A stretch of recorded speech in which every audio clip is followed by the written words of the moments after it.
안녕하십니까, 알림이 황희두입니다. 오늘 새벽 속보로 북한 군용기 10대 정도가 휴전선 인근까지 남아있다가 북상했다는 소식이 전해졌습니다. 이후로 국지적 도발 가능성 얘기까지 나오고 있는데요. 군용기 위협 비행 직후 탄도미사일 발사까지 했다는 소식이 전해졌습니다. 윤석열 대통령 취임한 이후 나라가 어떻게 이렇게 한순간에 위기에 직면할 수 있는가 진심으로 걱정되는데요. 최근 한국 에이테크스 한 발도 소실됐다는 소식이 전해지지 않았습니까? 북한 중거리 탄도 미사일 발사에 대응해서 쏜 에이테크스 두 발 중 한 발이 비행 도중 추적 신호가 끊겼다는 겁니다. 그래서 이게 가상 표적에 명중했는지 확인할 수 없는 상태라 하고요. 게다가 최근 현무2 추진체가 유류 저장고로 떨어졌다는 사실까지 드러났습니다. 미사일 추락 사고가 발생했던 강릉 공군부대 내부 현장이 공개됐는데 분리된 탄두가 군부대 골프장에 먼저 떨어지고 이후 추진체가 400m 떨어진 유류 저장고에 추락한 겁니다. 그래서 저렇게 불길이 번진 거였는데요. 민가와 수백 미터 떨어진 곳이라는 거죠. 진짜 어마어마한 끔찍한 사고가 벌어질 뻔했던 거고요.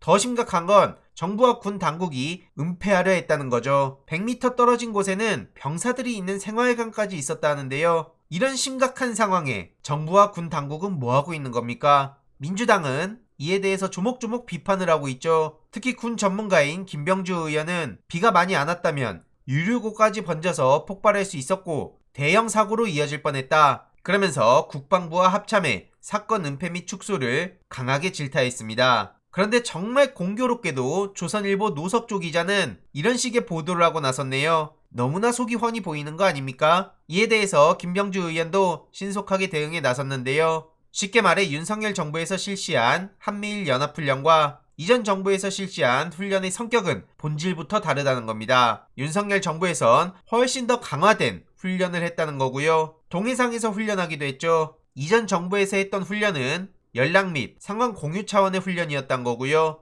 동해상에서 하지도 않았다는 겁니다. 함정 집결도 안 했고요. 게다가 연합사 부사령관이라는 지책과 한미일 훈련 진행과는 아무 관계도 없습니다. 당시 김병주 의원은 결정권자도 아니었던 거고요. 오히려 브룩스 연합사령관을 비롯한 미군들에게 독도의 의미와 역사, 일본과의 역사적 갈등, 일본의 오만 방자한 태도를 일일이 설명했다고 합니다. 그래서 미국이 나서서 일본 태도를 바꾸기 위해 설득해야 한다고 강력하게 주장했던 거고요. 그럼에도 불구하고 조선일보는 속이 훤히 보이는 악의적인 보도를 하고 있는 겁니다. 북핵 위협에는 한미 동맹의 연합 전력이면 충분하다고 뼈를 때리고 있고요. 일본은 낄 자리가 없다 이거죠. 이러니 조선일보 기자에 대한 엄청난 비판의 목소리가 나오고 있습니다. 노석조 기자에 대한 비판의 목소리가 커져가고 있는데 저런 속이 훤히 보이는 물타기 국민들이 언제까지 속을 거라고 생각합니까? 물론 그들의 목적은 양비론 만들어서 진영 대결로 몰아가는 거겠죠. 게다가 방금 전 속보로 윤석열 대통령은 삼축 체제는 유효하다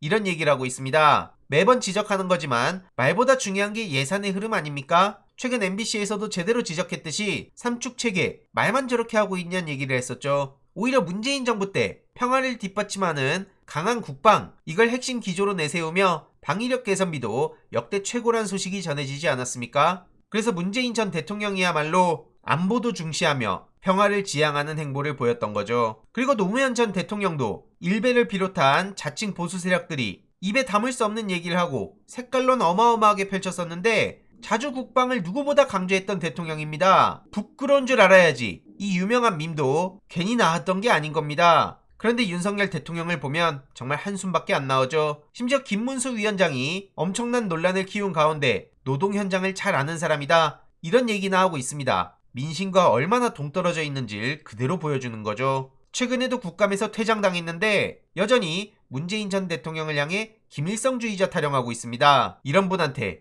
김일성주의자라는 말이 웬 말입니까? 이런 와중에 조원진 씨는 김문수 말에 우파의 30%가 동의한다고 옹호하고 나섰는데요. 상당수 보수층이 저 말에 동의하고 있다고요? 지금 보수주의자들은 윤석열 대통령 그리고 정진석, 김문수 씨 등의 망언에 비판하고 나선 걸로 알고 있는데 참 희한합니다. 아무튼 이에 대해서도 당연히 싸늘한 반응이 나올 수밖에 없는 거고요. 유시민 작가의 논평이 회자가 되고 있는 상황이죠. 지난 2017년 당시 단순한 변절이 아니다 라는 평가를 했었기 때문입니다. 정치 이론이나 도덕 이론 가지고는 해석이 불가능하고 신경생리학적인 해석밖에 안 남아있다. 전두엽에서 무슨 일이 벌어진 거다 라고 지적을 했었습니다. 그래서 일반적인 변절로는 이해할 수 없다는 걸 유시민 작가답게 비유를 한 거고요. 여기에 공감한다는 반응이 많이 나오고 있습니다. 그리고 어제 이준석 전 대표의 성상납 혐의 사실상 인정했다는 소식도 전해졌죠. 경찰에서 송치를 결론 내렸던 건데요. 불과 얼마 전까지만 하더라도 fem코를 비롯한 이준석 씨의 지지자들은 검찰공화국을 찬성한다.